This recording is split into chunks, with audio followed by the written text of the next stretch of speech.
Hello and welcome to Countdown to Kickoff. It's me at my own today. It's Chris Brack. Conroy will be joining us shortly. So it is the big one. It is Liverpool versus Crystal Palace, and the team news is out. So for those of you who haven't seen it, it is Ali in goals, Milner at right back, Kanate making his Liverpool debut, Van Dijk is back, Simicast at left back. Then midfield of Fabinho, Henderson, and Thiago, and then a front three of Salah, Jota, and Mane. So interesting lineup. How are people feeling about it? The talk is Trent is just out with illness, not COVID related, and my assumption is Matip is being rested, which, to be fair, makes sense. Matip is not known for having three games in a week anymore. So, how are we all feeling about it? Are we feeling confident? Give us a shout out, see what you think, and then the Palace team has just been announced. So let me get the Palace team up for you. But before we go to the Palace team, today's show is brought to you by Manscaped.com. So if you visit Manscaped.com and use the code LFCDT at checkout, you'll get 20% off and free shipping. All the details are in the description below. Thank you again to Manscaped.com. So the Palace team, interesting team. They've gone 4-3-3, so not traditional, park the bus 4-5-1 that we got accustomed to seeing with Palace. So we've got Guaita in goal. Then we've got Ward, Anderson, Mitchell, and Guai. Apologies, my pronunciation is horrendous. And then we've got the very dangerous Conor Gallagher in the midfield with Kouyaté and MacArthur, and then Ayew, Benteke, and Zaha. So a lot of pace up front with a central focus of Benteke. Benteke, who has actually probably scored more goals at Anfield for other clubs than he has actually for us. So, I would say, looking at our lineup, that's probably on paper our strongest midfield and probably arguably our strongest attack. The only area of concern is, it's a back four that has not been tried before yet, and it's Konate making his debut. So, there is an argument that says, do you keep Robertson in just so he had a bit more experience, but you've got to rest him at some point. Henrik, thanks for the comment. Zaha versus Milner. It's definitely going to be a test for Konate because he is going to have to cover. But you would like to think with the midfield we have of Henderson, Fabinho, and Thiago, they will be cover that side for him as well. I think Milner's played at right back a few times against Zaha. There was the 4-3 probably 3-4 years ago where he does get sent, but he has played there before, and I think hopefully we should be okay. Kev, good to see you in the chat. Strong midfield and front line. Only surprise is Trent, but that can't be helped. No, you're right. It can't be helped. If you're ill, you're ill. You can't do anything about that. Kieran B, I'm happy enough with the lineup. Good to give Matip and Robertson a rest after the other night, and Trent being sick. So yeah, I mean, it's probably wishful thinking to think we would probably get Matip to play 3 games in a week. What we've seen, he does struggle with that, and why risk him? So, and as Kev rightly points out, Simicast has earned the right for a bit of confidence. He has, he came in 2 games against Burnley and Norwich, and he did well. I mean, without saying too disrespectful, this is kind of what you brought Simicast in for, is to give Robertson a rest of the Champions League games when you're not playing City, United, Chelsea, or the Derby. This is kind of what Simicast is here for, and also to give Robertson a bit of pressure on him. So we've seen the 2 games he started for us.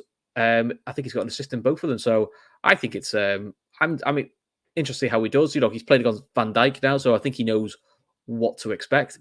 I just think the one that's caused people a bit of nervousness is James Milner. But the good thing is he got a good 20 minutes against AC Milan, so he's got some minutes in his legs. I'd be a bit more if it was his first game back and he'd had no minutes in his legs. That would be what we need to do. James Kelly, thank you for your comment.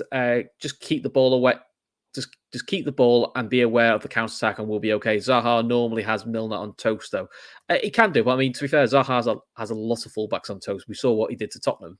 He got Tanganga sent, and he had some fun with Tottenham's right back as well. So it's not just a Milner thing. I think Zaha has that ability. But the key thing is, do we just keep the ball? That's the main thing. Avo third afternoon, mate. 2-0 to the Reds today. I'll take that all day. Okay, who else have we got here? Let's see. Okay, Mussolini, put your money on Milner on a yellow card. I mean, to be fair, you put money on Milner getting a yellow card regardless of what game he's in. It's kind of like the bet that keeps on coming, really. Black Ham Entertainment, love to see Ibu making his debut. I have a feeling he's going to have a great game. Yeah, I do. Look, there was a lot of talk. It's 4 or 5 games this season, we haven't seen him yet. But this is kind of how Klopp does it. But if you're going to bring him in, this is bring him in next to Virgil. Virgil can talk him through the game. And look, he doesn't strike me as a lad who lacks confidence. So if I'm okay, I think he'll be fine. So cool. Let's see what else we got in here. Avo again, bit worried about Milner up against Zaha. I hope Milner keeps a level head and stands off and doesn't earn an early yellow. Yeah, that's the key. But also the key thing for Liverpool is not to expose him. Don't let him do that. And if you can't do that, then you're okay. AVKMX says it seems like Trent will force the team to play a 3-4-3. Klopp seems to have the defensive resources. What do you think? It's certainly an option. It's not an option he goes to very often, a back three. But I mean, when you've got 5 centre backs, I think in certain games it can work. And when Chelsea have proven playing 3 at the back isn't always a defensive mode, it can help. I think that only works if you've got legs in midfield. So you probably need a Henderson and a Fabinho in the centre, and then you need a fully fit Trent and Robbo or Tsimikas to do that. So we probably haven't quite got the personnel available to quite do that. But I wouldn't be adverse to seeing it in certain games next season. Mussolini, is this our best midfield? Only ever seen it once, and I believe it was at the Goodison. It was, yeah. We only saw it against Goodison. It plays well. It gives us a variety. You've got the pace and the energy of Henderson and Fabinho. You've obviously Fabinho's defensive work, and then you've got the eye for a pass from Thiago. Part of the reason we haven't seen it is, to be fair, Harvey Elliott's done really well. He's done really, really well and said in centre mid, and Thiago has come back from a little niggle, I think, in pre-season. So, but on paper, you would say that's certainly our most experienced midfield. It'd be interesting how it does. Kev in the comments, Henderson doubling up will be the key. Yeah, Gallagher running off midfield is probably the biggest threat outside of Wolf. Yeah, I mean Gallagher, I think he's on loan from Chelsea, has been their best player at the moment. He's been a real revelation, I would say, for them. He was brilliant against Tottenham. Just gives them something a bit different, something they haven't had probably for quite some time. Palace. I'm intrigued to see how this Palace team was, because normally when you play Palace, it is like playing Burnley. It is like playing Tony Pulis' Stoke. You kind of knew what you were getting. It was very defensive, very solid, play for set pieces. I think they were still they will play for set pieces, but there is a bit more of an openness about it, a bit more pace about the attack. They do seem to want to be a bit more front foot, which has caught them out earlier on the season, but it's a new manager, new style of play. That's gonna happen. But I am intrigued to see how this Palace team does. Obviously, I hope they don't do too well today, but in essence, I do think it's a slightly different challenge for Liverpool. It may suit Liverpool, the fact that Palace want to play rather than be sit on the edge of the box and say break us down. It might help us, but you do have the concern of the counter attack. That is definitely going to be the problem. As Kev rightly points out, with the ball, we tend to look like a 2-5-3 anyway. It is true. When we have the ball, both fullbacks really bomb on, and the key then is your Hendersons and your Fabinhos to double up and to cover for us. Kev Ball, good to see you in the chat. Get an early goal and just finish them off early, and we will be fine. Yeah, this is an early goal game. It's always tricky though. The game after Champions League, it always seems to be, a bit of fatigue setting in. So I think that's why he's had to rotate. Some of it's forced because of like Trent's illness, but you have got to sort of up the options really for us. So a bit of bread. So you guys in the comments, prediction wise, are we confident? How confident are we? Anything you'd have liked to have seen different? I mean, bench wise for Liverpool, it's a strong bench. It's Queven Kelleher, and then defensively we've got Gomez, Robbo, and Big Nat Phillips. And then midfield options, we've got Chamberlain, we've got Keita, we've got Jones, and then we've got Minamino and Origi as forward options. Origi has now got himself back into the squad, which, to be fair to him, he did well. I thought he did well against AC Milan for about 50 minutes to an hour. I think he sort of ran out of steam a little bit. So we'll see how that goes. Keppel scored 9 against Palace last season, and we weren't as attacking, so it should be fine. Yeah, on paper, yeah. I mean, in our last 5 games, we've had a 2-0, 7-0, 4-0, 2-1, and 4-3 at Anfield. So our recent record against Palace is a lot better than people feel. I think Palace is always seen as a bogey side for Liverpool for some reason, but recent history says we have done pretty well against them. Kev says 3-1. I'd like Taki to be given a go. Yeah, it would be nice to see Taki get some minutes. This may be the sort of game for him. I mean, he's definitely you'd like to think he's probably going to get minutes against Norwich on Tuesday. But yeah, it would be nice to see him given a run out. Black Hammer Entertainment, 4-0 Palace will crumble to the press. I'll take that all day. Wayne Woodley said early blitz, score a couple. Definitely sounds good to me. Kept balls back. Anyone know the story with Nico? Didn't want to see him play today, but is he injured or is there something? He must be in training. I believe he picked up a knock when he was playing for Wales in the recent international due, so I think he's injured. So I would think if he wasn't injured, he probably would have started over Milner. Is what I would say. Daddy Pig's back in the chat. Good to see you, Daddy Pig. I'm thinking it will be 2-1 Palace. Always turn up against us. Only last season they broke us after they didn't. After that we did a 7-0 and couldn't win after that. We did struggle with that. I mean, look, our last 3 games at Anfield, we haven't lost to Palace, so you've got to think there is something there. Oh, that looks like somebody's got a boss by the looks of it in the chat. I'll get rid of that. So cool. So look, on the whole, a lot of confidence. Who's key man for Liverpool do we think today? I think key for Liverpool today is, I would probably say Sadio Mane. I mean, Sadio Mane's record against Palace is 9 goals in his last 10 appearances, and close up by Salah with 6 and 8. It's the usual suspects who tend to do really well for us.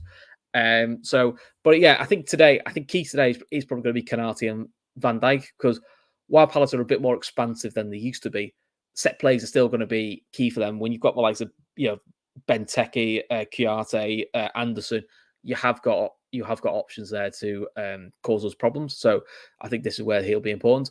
Where do we think the weak link is for Palace? Who are we thinking we need to attack or who we need to expose to get better? For me, I still think fullback is probably an area where they're still developing a little bit. So for me, I would say Joel Ward against Sadio Mane could be the key battle. I think Joel Ward, he's a solid player, but I do think against the more elite players such as your Sadio Mane, your Salahs, I think he can struggle, and I do think that's the option. The other thing that helps Joel Ward is having Anderson next to him, who was brilliant for Fulham last year. And I'm not surprised clubs were looking at him when Fulham got relegated. Kev balls back. They didn't break us. We just didn't have the option to rotate, which meant players were just never getting a rest of what they needed. It's a good point, Kev. Yeah, I mean, because after the Palace game, that's where we really were down to like a 12, and there wasn't a lot you could rotate. So look, that was last season. I think there's still probably a lot of scars from last season of people assuming everything's going to be not as good as they were hoping. But at the end of the day, we still normally get the job done now against Palace. They stopped being a hoodoo side probably when the likes of Pulis and Sam Allardyce left. So, we'll see what happens. Kevin, right points out, surprised that Edouard didn't start. Yeah, possibly a little bit, Kev, because he comes off the bench and scores 2. I mean, he scores a goal with his first touch, which is really, really good. Here we go. Here's Conroy. Hey, Conroy. Hi, guys. Welcome to the show. Mate. Oh, sorry. What a morning, honestly. People think I was disorganised. I had a gig last night. I was playing, so I had to get back. I left my car overnight. Got up early, went there. Train I was on was delayed to get in. Then there was the roadworks at Glasgow, which are horrendous. And then there was a crash on Cumbernauld on the way back. So I've been in traffic for about an hour and a half, mate. But I'm back. I'm in. How are you? You okay? Yeah, we're good, mate. We're just going through the team, so get sick of the sound of my own voice. So good, got you here now. So no, thanks for that, mate. Apologies again. No, it's all right. It can't be helped. Don't be me that's late anyway, so don't worry about it. Bit of a peek behind the wall there. It's not me. Conroy's waiting for, to be fair. Point here from the muted experiment of Ox at right back is never happening. Would have preferred Gomez there, but not after Wednesday night, which is true. Hope Millie can last a full 90. Yeah, I mean, look, Millie may or may not last a full 90, but I suppose we have got the option of last 10, 15, you can throw Gomez right back, or, which always seems to be a real weird thing for people, is you could just throw Robbo right back for the last 10, 15. He done that for Scotland recently. He's obviously not amazing there, but it was against Denmark. He played it right back in that game, or right wing back. So he can deputise there. I know people love to go on about his right foot, but defensively minded, Robbo's solid. So yeah, I feel like he could. Yeah, it's always funny because when you put a right back to left back, like we've done for years, no one bats an eyelid. When you put a left back to right back, it's like sacrilege, isn't it? People get really, really upset with it, and I never understood it's the same thing, but people get really upset over it. Wayne Woodley is going Salah, Mane, and Kanati with the goals, so he's obviously gone for a 3-0, which is can't complain. What do you think of the song? What do you think of the lineup then? Yeah, see this thing about I think Milner's always good at right back. I know he's obviously he played the season at left back, amazing. He was amazing that season. I think he got the most. Was that the season he got the most assists in the Champions League? Quite possibly. I might be getting mixed up. I think it was the season before. I think it was the season we got into the Champions League. He played left back, and then the following year he kept putting assists in, and then people were telling us he doesn't do very much. Interesting though. Yeah, is that feedback coming from me? Is that me, or is it? No, I think that's me. I think it's my phone. I was just checking. No, that's fine. Just checking it wasn't me. Yeah, I think Milner's solid at right back. People keep saying his age will last the 90 minutes. I think James Milner's probably got. I understand he's older, but I really the only times I ever see Milner really like flapping towards the end or maybe about is when he plays centre mid, and it's or even the six probably or that type of deep role. Where it's constant because he can't do that like he used to. But I think he'll be absolutely fine at right back. To me, he's outstanding. You can rest at right back, can't you? There are ways of playing certain positions you can find a rest. And he can still get up and down, Chris. Like, he's done it a lot. And I feel like it might be weird to say this, but because we use him sparingly, not all the time, I think he'll be fine today. I actually think in my mind, Milner is the second right back. I really believe that. If he gets in ahead of Nico Williams, he gets ahead of Gomez. You can maybe argue Gomez is better, obviously, defensively. However, Gomez doesn't offer you anything in attack. So that's why, unless I'm forgetting anybody, for me, Milner is Klopp's second choice right back. Yeah, it does seem to be. I think Nico's injured at the moment, isn't he? I think Nico's not starting ahead of James Milner anyway. I don't know why I'm the only one who's cynical about this. He's not. He's just not. He's not at the quality, or he's not got the confidence to be that quality. Plays with Wales, he's a different player. But when it comes to Liverpool, it just, to me, looks like he's a mistake waiting to happen because either, I don't know if it's a confidence thing. A lot of players have confidence issues like that. But in my mind, James Milner's second right back in that team. Yeah, Gary Keane, thanks for the comments. Excited to see Kanati and Van Dijk together. Seeing a centre-half pairing that size has got to intimidate opponents. I mean, it is. I mean, it's a fair. The two fair old units that we're going to be having there. So, I suppose in an ideal world, he would have liked Trent there because then he would have been someone who plays regularly at right back and someone who plays regularly left centre back, just to always talk him through it. I mean, look, he's an experienced enough player, but you probably would have liked that. That's the ideal world. Kev Ball rightly points out Milner's crossing won't be bad either. Look, it won't be Trent's level crossing, but Milner can cross the ball. He's an ex-winger, so we know. Well, he did get the most. He's got the Champions League record that season for the most assists. So, like, what I mean by that is it's not just crosses, but he's an intelligent player. You can't be the career he's had. And people underestimate how good, like James, especially when he's younger, like some of his passing and stuff. Just because he kind of gets known as a utility player now, but very intelligent football player. People forget, was it Leicester at home last year? He played right back, and he, I was like, oh, Vardy will have him. Mahrez will have him. Barnes will have him. All good players. Yeah. Sorry, not Mahrez. Barnes will have him. Yeah, he's brilliant. I think he set up the first goal. He's just a different style right back. He's probably more of a traditional style right back when he plays there. Kieran B's going for a cheeky 4-0. Manny, Jota, and a Salah double, and Divock to bag one from the bench. That's 5. But okay, fair enough. I'll take that. Are you confident? You worried? What's your sort of Palace feelings? I never think it's like we've got. I think I saw a few people saying we actually have a good record against Palace, even though every Liverpool fan says it's our bogey team. If you know what I mean, because I feel like even when we win, it's never. Albeit last season it was smooth with the away win, but in my mind, it's like the wins. Do we won the league like the 4-3? We played absolutely terrible. We just got over the line because I think Speroni had a nightmare that day, and that was a lucky win. Let's not take that away. I remember that. The Salah goal. I mean, I don't know what the goalkeeper was doing in that game. So there has been games where it's maybe not us. We've obviously done enough to get the win, but it's just been enough. I feel like that's maybe the reason. However, it's going to be interesting because a lot of people were impressed with the way Palace approached Tottenham last week. I was quite impressed as well. Edouard done quite well when he came in. I've said that before. That's an absolute bargain. I think he'll get between 10 and 15 goals this season. People look down on the signing. Palace will probably be laughing at the end of the year. He only needs 8 goals now for that to be a brilliant bargain, a brilliant signing. It'll be good to see how they play. But for me, I just think we'll get enough. I'm never one against Palace. I never think, last year the 7-0. I don't think it'll be anything like that. For me, I think it'll just be, we'll play well, create chances. They're probably going to be. Everyone was going crazy last weekend with Leeds, but Leeds played into our hands. Palace are not going to play in our hands. If they do, I'd be very surprised. So we're going to see how good Liverpool are at breaking teams down in this game. Not last week, because last week it was literally like space for years. We could do what we wanted with it.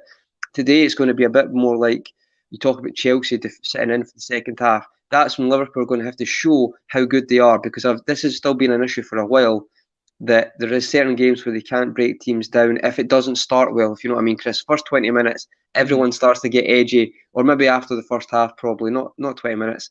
When it hits about 60 minutes, we've not scored, you start to see certain players, trying unrealistic shots or trying certain things or cross spamming. But it looks like there's good confidence between the squad and good link up. So hopefully that'll prevail and it won't be an issue like against Chelsea it was in the second half. So I think it'll be a better lesson today. Sorry, that's maybe running in the room. That's the jingles. Than it was. That's our mascot. I know. Than it was against Leeds, because I've got to be honest, I didn't learn anything from Leeds, to be honest. Just we're good at attack when teams give us space. Well, that's not news, That Leeds game was a bit like Joe used to play Bournemouth. But you know what? I'd argue even Bournemouth sometimes, right? When they'd done that against big teams, they won some of those games because they weren't that open. They were still open, but I felt sometimes with Bournemouth it was like you had a Stuart Francis or a Steve Cook at centre back, and that was maybe one of the reasons, because they were not up to the level he played in that way as a centre back. But like Leeds just playing a 4-1-4 is just madness. Because I agree, it's a good comparison, Chris. But see, Bournemouth smacked Chelsea 4-0. They beat Chelsea 4 times in the 5 years in the Premier League. So at least Bournemouth can say we've beat the big teams when we've tried it. We just seem to get absolutely battered now with the big teams. So and it doesn't make sense. But the only thing with Palace is, pre-Vieira, we all knew what Roy was going to do. We all knew what Allardyce and Pardew were going to do, because they all do the same thing. It was sit deep, sit in the edge of the box, play for free kicks and corners, which is what we struggled with. I get the impression that's not how Vieira likes to set up. I'm not saying he's not gun-ho, but they're definitely more open. I mean, the type of player they got, Conor Gallagher is not the player you want if you're going to do a sit-back job and hope for a break. He's too progressive a player for that. So I'm hoping you can adapt, though, Chris. You can have like an in between. You can have like Leeds last season. You had a great comparison about how their home record was so good because they kind of tweaked it a little bit. It's not one or the other in my mind. So I feel like you're right. They'll probably still try progressive, but they're not going to open like the Red Sea for us either. No. But I generally think if we have a team that at least attempt to play, I think it suits us better. I always still think the struggle for us is teams just go, we don't want to play. I know. We're just going to sit here and that's not good enough though from us. That's not an excuse. I mean, that's you should know that before every game and you should prepare. Like it does do my head in when just like I get what you're saying. No, you're not saying that, Chris, but it's like a low block is not an excuse. Like 90% of teams would do that against Liverpool. Sorry, 70% of teams outward the top four.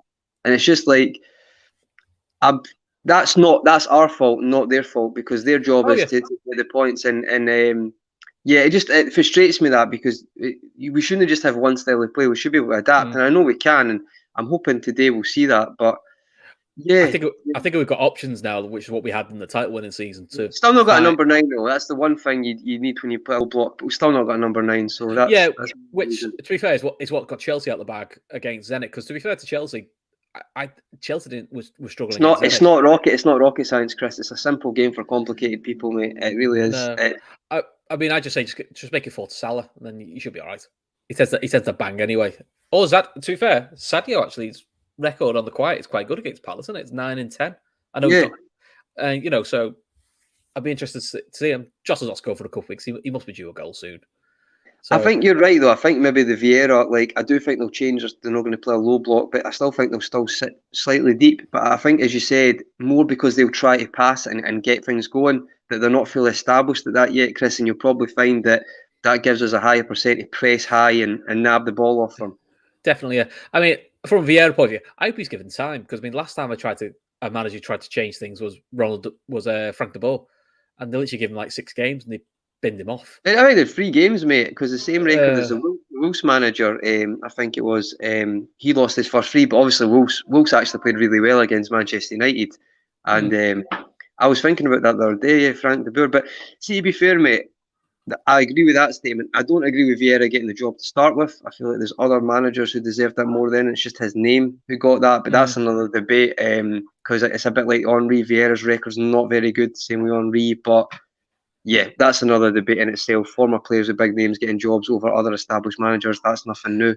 But yeah. I mean, the other thing I would say compared to Vieira, compared to say an Henry is, he did the stuff in America, but I mean, he went to France, didn't he? I mean, let's say he didn't go to a top team in France. It wasn't like he walked into PSG or Lyon. he shouldn't. But he shouldn't. He shouldn't. No, that's me. That's what I mean. But at least he went. I was like, well, at least he went to a team in France that aren't the top end and kind of earn your stripes a little bit. I mean, Sol Campbell's had to do that. I mean, Sol Campbell has to go to League Two to get an opportunity. So that's a fair point, mate. But Sol Campbell probably looks at Vieira thinking, why does Vieira get to start at such a high? He has to do that. But there is that question where you're thinking, like, why does he get a chance? I mean, I still laugh, and it still makes me laugh. Was going off a tangent here, was the Alan Shearer comment from years ago. I applied for the England job, but they never got back to me. And I was a bit like, you've been sat as a pundit and you did 10 games for Newcastle. Why does that make you the England manager? I know you're right, Chris. You know what it is, right? Once in a blue moon, it comes off. So Zidane, for example, but Zidane is like, for Real Madrid, you need an aura like that. You need someone who's either a top manager or top player who no one's going to, because you've got a balance the egos in Madrid, and you've got Gerrard who's doing reasonably well, but so often it doesn't work out because they've just not got the experience. But yet, I know we're going off, mate. That's probably a good topic for a video. I just find it very frustrating because there's some people who've probably spent 10 years trying to get their stripes and they don't get offered, like the Palace job, for example. Yet a person who's, like, I'm not having a go at Vieira in particular, but he's probably got a mediocre record. I've checked it. Henry's got a terrible record. Don't get me started on Thierry Henry, a manager. But Thierry Henry's still getting linked to Bournemouth jobs. That's horrendous. But yeah, that's another debate. That'll be because of the name more than anything. Listen, and obviously my background watching women's football, I've still never got my head around Phil Neville, who basically has never been a manager. He's been a coach. No problem with someone he's done the coach, but he's never been a manager. He got the head job of women's football as the England women's manager. I never got my head around that, going like, why'd you walk into the head job? And there were better coaches. Sure, if you're the England setup, you want to try and get the Chelsea manager, but you probably wouldn't leave, to be fair, because she's doing too well. Yeah, Emma Hayes is brilliant commentator as well, pundit, super. Yeah. Fabulous manager, and her insights was really good, proper insights. Tremendous. It was a lesson at that Croatia-Spain game. It was actually a lesson in football. It's brilliant. But that's what you want to hear sometimes. That's why I always say, like, that's what I want to hear from. That's what I want to hear from a pundit. I think so. I think when they get paid to do that, mate, they should. Basically, say something I can't hear in a pub, or make me go, oh, that's interesting. And I'm not saying you have to reel off stats and bore me, but just bits of insight where you go, I wouldn't have thought like that. Oh, so that's why that tactic works. Oh, okay. That's why you would play that formation. A little bit, Kev said it was a PR exercise. I think it was to get a name, but I don't think it worked personally. But anyway, Palace, what are you thinking, mate? Do you think we're going to win? Yeah, I think I know. Like, ironically, there has been some high scoring games. We mentioned the 4-3, 7-0. It was 7-0 last year. It's a bit like my feeling towards Burnley at home. I'm not saying they play always the same. Probably similarities. Palace, I think, are quite smart about it as well. But for me, I just feel like it's, even when we win, it's high scoring. It's just such a tough game. Like, never goes smoothly. For me, I'm going to say, I was thinking 1-0. I'm going to say 2-0 today. Oh, he's nicked my score again. Actually, no, I take that back. Actually, 2-1 today. I'm going to be 2-1. I'm going to go 2-0. But it'd be.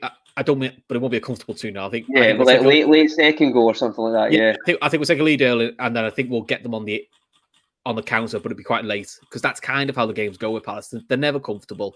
Look, if it's a comfortable win, I'll be well made up. But anyway, listen, Conroy, thanks for today. So before we go, don't forget, guys, we're sponsored by Manscaped.com. So if you go to the website and put in the code LFCDT on checkout, you'll get 20% off and free shipping. All the details are in the link below. And of course, guys, don't forget, like, share, and most importantly, Sienna Steps. Get it share, and give what you can. But until then, Chris, just before we go, Chris, who's your man of the match going to be today? Just wanted to do this one. Who do you think your player of the match is going to be? I'm going to say Van Dijk. Van Dijk. That's a good shout. I'm going to say, I think I'll actually just, obvious, I'll say Salah again, just because he's just on fire. I was going to say Salah. I thought that's too obvious, and that I need to do something different. So cool. So listen, guys. Once the game's over, don't forget to jump back on the channel. The Red Sea boys will be going through all the post-match announcements, hopefully talking about a Liverpool win. And tomorrow night we've got Gav and the guys are all back for Fat Back 4 again. So, and then there'll be more shows again next week. And I think I'm back on Tuesday when we talk about Liverpool against Norwich in the League Cup, which I'm sure will be a mad 11, which we can't wait for. Until then, guys, take care of yourselves. Speak to you soon.